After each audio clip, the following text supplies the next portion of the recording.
ভ্রাতুষ্পুত্র সত্যজিৎ রায় আর আত্মীয়া নলিনী দাসের সঙ্গে তিনি সম্পাদনা করেন সন্দেশ। তার লেখক জীবন জুড়েই তিনি এই পত্রিকার জন্য লেখালেখি করেন। 1994 পর্যন্ত ছোটদের এই পত্রিকাটি সম্পাদনায় তিনি সক্রিয় ভূমিকা নেন। লীলা মজুমদার। মোট বইয়ের সংখ্যা 125-এর মতো। লিখেছেন বেশ কিছু ছোট গল্প, অনুবাদও করেছেন বেশ কিছু বই। ছোটদের জন্য তার লেখা তো বিশেষ জনপ্রিয়। আত্মজীবনীমূলক গল্প পাকদণ্ডী। বহুদিনের যোগাযোগ ছিল আকাশবাণীর সঙ্গেও। আকাশবাণীর মহিলা মহলের জন্য তিনি সৃষ্টি করেন মণিমালা, এক সাধারণ মেয়ের গল্প। দৈনন্দিন নানান ঘটনা, নানান সমস্যা কিভাবে মিটিয়ে তোলা হচ্ছে তারই এক আখ্যান। তার প্রদীপিসের বর্মীমাংস নিয়ে ছবিও তৈরি হয়। ভূতের গল্প, রূপকথার গল্প, ছোটদের গল্প সবকিছুর পাশাপাশি লিখেছেন রান্নার বইও। বড় ছোট সব বয়সীদের কাছেই লীলা মজুমদার তাই এক প্রিয় মানুষের নাম। বিশিষ্ট লেখক প্রচেত গুপ্ত জানিয়েছেন লীলা মজুমদারের লেখা সম্বন্ধে তার অভিজ্ঞতার কথা। লীলা মজুমদার এমন একজন লেখিকা যিনি শুধু লেখেন না, লেখা দিয়ে ছবি আঁকেন, এঁকেছেন।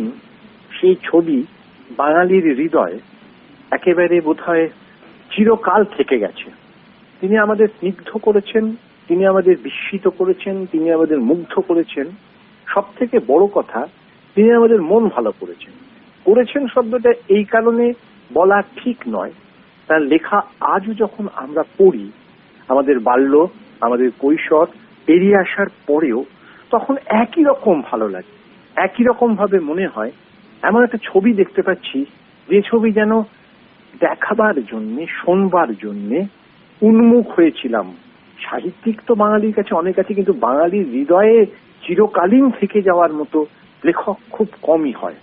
শিশু সাহিত্যিক বলে লীলা মজুমদারকে অনেকে একটা গণ্ডি বেঁধে দেন।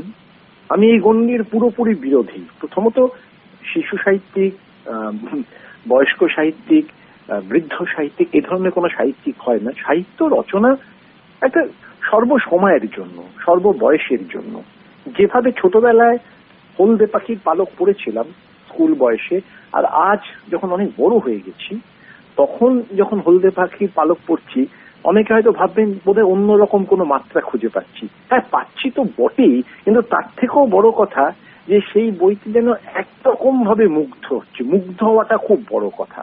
আজ যখন বাংলা ভাষায় তো কথা পড়ার চল এই সময়ের প্রজন্মের ছোট ছেলে মেয়েদের অনেক জায়গায় হয়তো কমে যাচ্ছে, সে সময় সেইখানে দাঁড়িয়ে লীলা মজুমদার যদি আমরা হাতে তুলে দিতে পারি, পৌঁছে দিতে পারি ছোটদের কাছে, তাহলে ছোটরা আবার নতুন নতুন করে বাংলা ভাষা পড়ার, বাংলা ভাষাকে দেখার একটা অসম্ভব তাগিদ অনুভব করতে থাকবে, এবং যেটা তারা সারা জীবন বহন করবে। যে একবার প্রদীপিসির বর্মী বাক্স পড়েছে, যে একবার টংলিং পড়েছে, তার বাংলা ভাষা ছেড়ে, বাংলা সাহিত্য ছেড়ে, বাংলা রূপকথা ছেড়ে, বাংলা মনন ছেড়ে বেরোবার আর কোনো উপায় নেই। আর পাকদণ্ডী বা আর কোনোখানের মতো জীবনী গ্রন্থ বাংলায় তো সত্যি খুব বেশি আছে বলে তো মনে হয় না। কিন্তু লীলা মজুমদারের সব থেকে বড় যেটা গুণ, মানে যে কীর্তি রয়ে গেল, সেটা হচ্ছে ছোটদের পত্রিকা, মানে তিনি তো সন্দেশ পত্রিকার সঙ্গে যুক্ত ছিলেন, কি নিষ্ঠার সঙ্গে, কি যত্নের সঙ্গে পত্রিকাকে যত্ন করে শুধু নয়, ছোটদের যত্ন করে, ছোটদের ভালোবেসে সেই পত্রিকার কাজ করে গেছেন দিনের পর দিন। এবং একটা প্রস্তর ফলকের মতো সেটা থেকে যাবে, তার কোনোদিনই বিনাশ ঘটবে না। লীলা মজুমদার এমন একজন, মনে হয় তার লেখা পড়ে কখনো কখনো এমন একজন মানুষ ছিলেন যে মানুষটিকে যেন সবার বড় আপনজন, সবার প্রিয়। লীলা মজুমদারকে পাওয়া এখন আমার মনে হয় একটা ভাষা যেরকম লীলা মজুমদারের মতো একজন লেখিকাকে পেয়েছি, বাংলা ভাষা, সেটাও একটা বিরাট, বাংলা ভাষার জন্যও একটা বিরাট, তারও একটা বড়, কি বলবো, তারও একটা বড় পাওনা, প্রাপ্তি। আমরা যেন অনেক সমারোহ করে তার জন্মদিন আমরা যেন আগামী দিন আরো ভালোভাবে পালন করি, এবং আমরা যেন সবাই চেষ্টা করি, আমরা যারা একটু বড় হয়েছি, যাদের পক্ষে সম্ভব, তারা যেন চেষ্টা করে অন্তত লীলা মজুমদারের তার বইগুলো একটু যদি ছোটদের হাতে কোনোভাবে পৌঁছে দিতে পারি, সেটা আমাদের বিরাট বড় কাজ করা হবে, দায়িত্ব পালন করা হবে। লীলা মজুমদারের জন্য শুধু নয়, আমাদের বাংলা ভাষার জন্যও।